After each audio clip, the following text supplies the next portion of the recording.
Labdien! Mūsu moduļa noslēdzošajā 5. nodarbībā, kurā detalizētāk pievērsīsimies pārdošanas kanālu pēdējam, šaurākajam posmam lojalitātei, un proti šajā nodarbībā par klientu lojalitātes programmām, šīs lojalitātes veidošanai. Šajā nodarbībā pievērsīsimies atkal 3 galvenajām tēmām, proti klientu kopienas veidošanai, klientu ilguma vērtības palielināšanai un noslēgumā jau ļoti populārā un daudziem, protams, arī zināmā, bet šoreiz tieši uz jūsu uzņēmumu, jūsu produktu un pakalpojumu paskatīsimies uz klientu ieteikšanas programmu izveidi. Proti, kad vieni klienti iesaka nākamos. Un tā pirmā tēma – klientu kopienas veidošana. Un tā klientu kopienas veidošana, sāksim ar to, kam jau bijām pieskārušies, proti jūsu klientiem ir vajadzības un vēlmes, kuras jūs cik vien labi varat pētot tirgu esat identificējis. Un tā rezultātā izstrādājis, pielāgojis, komunicējis savu produktu vai pakalpojumu, lai sniegtu klientiem to, ko viņi vēlas. Bet te ir vērts uzdot arī jautājumu, vai klienti arī saņem to, kas viņiem ir vajadzīgs. Un te dar paturēt prātā, ka nevienmēr viņi uzreiz zina, kas ir vajadzīgs. Un gudrā tirgu, atceraties arī zilā okeāna stratēģiju, ko skatījāmies 3. modulī, nereti pieprasījumu rada vēl pirms piedāvājums ir spējis sev noformulēt. Tā piemēram šī piemēra, tad mērķa autorija pieņemsim ir vecāki, bērnu vecāki, un viņa vajadzība pēc jūsu tirgus izpētes, piemēram, ir nodrošināt bērnam veselīgu, izglītojošu un jautru izklaidi, lai vecāki labi justos, ka bērnam ir snieguši gan patīkamo, gan liederīgo vienlaikus.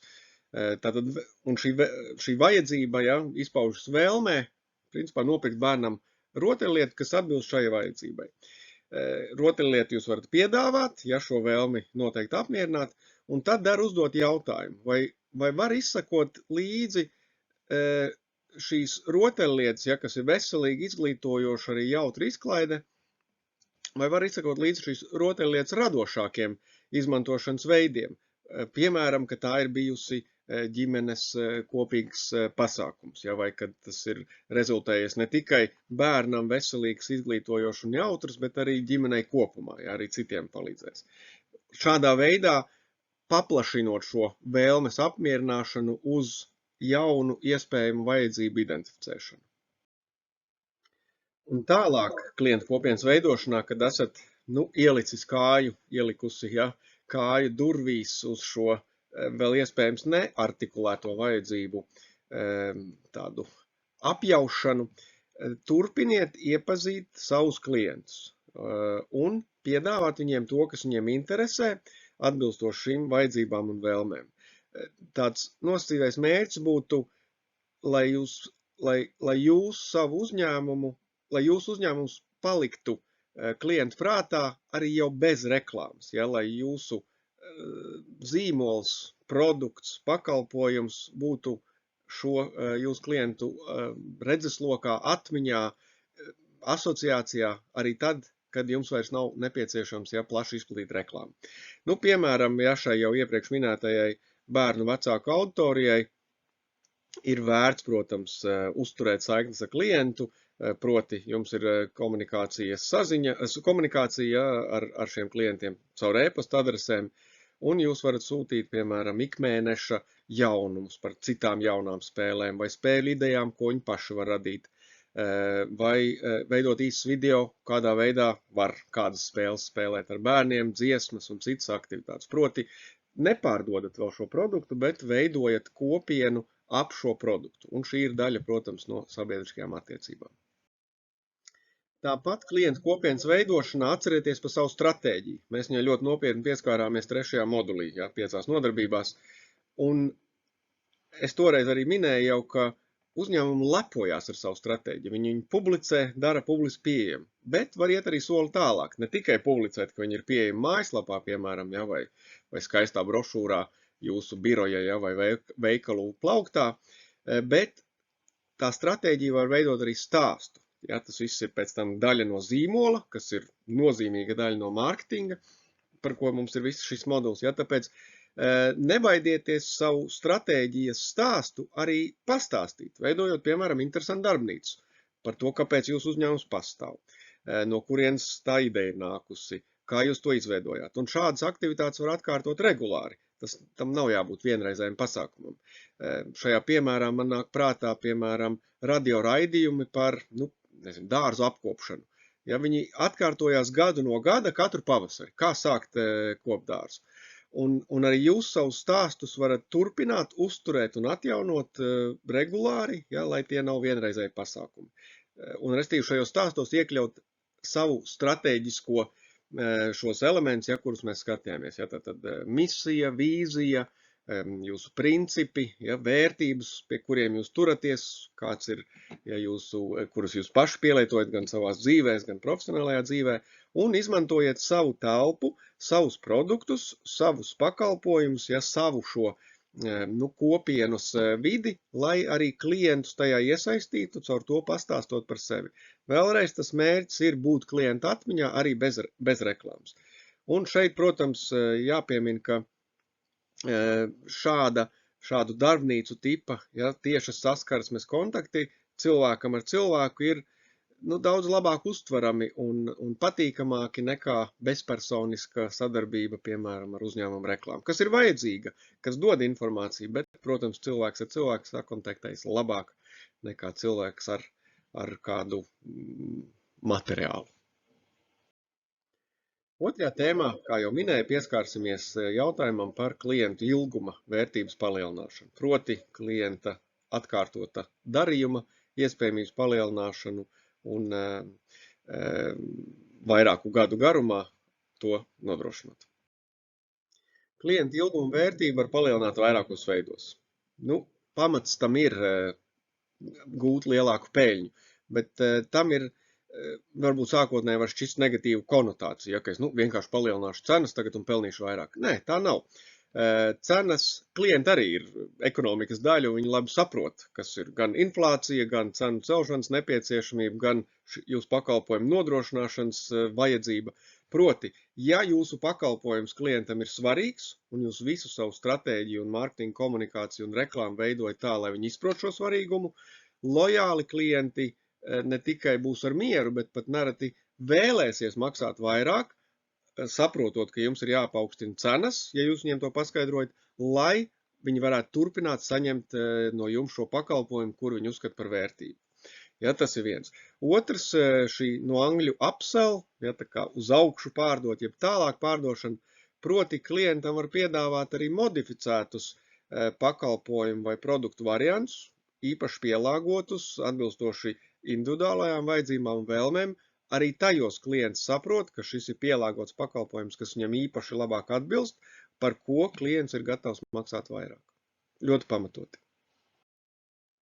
Un vēl divas metodas klientu ilguma vērtības palielināšanā ir tā saucamā kombinētā pārdošana, jeb cross-selling, līdzīgi kā iepriekšējā slaidā skatījāmies, bet šī ir piedāvāt klientam nevis modificētu, bet papildus produktu vai pakalpojumu, kas uzlabo vērtību, ja, jau šim jeb klienta izvēlētiem produktam, vēlreiz pamatot parādot, ka šis jeb kombinētais produkts vai pakalpojums vēl vairāk labāk atbilst klienta vajadzībām un vēlmēm. Un kā pēdējo, ko mēs minēsim no klienta ilguma vērtības palielināšanas, ir mērķēt uz pirkumu biežumu.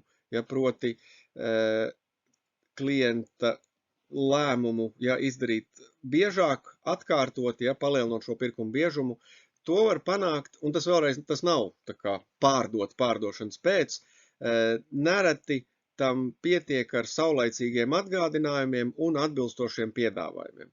Un šeit pie tā saulaicīguma un atbilstošuma ir vēlreiz šis specifiskais saturs, ja, vai tas atbilstoši jūsu produkta un pakalpojumu specifikai, proti tas var būt sezonāls, tas var būt kalendāris sezonāls, ja, pa gada laikiem, tas var būt sociāli sezonāls, teiksim, mācību gada sākumā īpaši, vai nezinu, tur apkuras sezonas sākumā vai beigās, ja, atbilstoši jūsu produktu vai pakalpojumam jūs labāk redzēsiet, bet tā doma ir par šo atgādinājumu, ka klientam var palīdzēt izdarīt šo lēmumu, tas apmierinās viņu vajadzību, un klients arī priecāsies, jā, es esmu saņēmis atgādinājumu, un man ir tāds papildus push, ja, tāda pastumt, palīdzēt iegādāties lietu vai pakalpojumu, kas man patiešām ir vajadzīgi.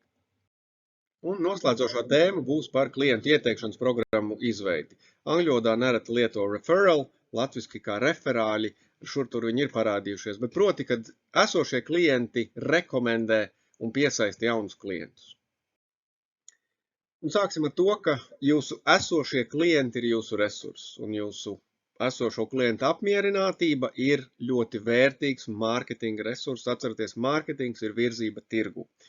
Un jūs varat ļoti pat konkrēti aicināt. Lojāli klienti grib, un viņiem jūsu pakalpojums ir vajadzīgs un ir patīkams, un mēs jau iepriekš skatījāmies, viņi ir gatavi arī par to maksāt vairāk, zinot, par ko maksā.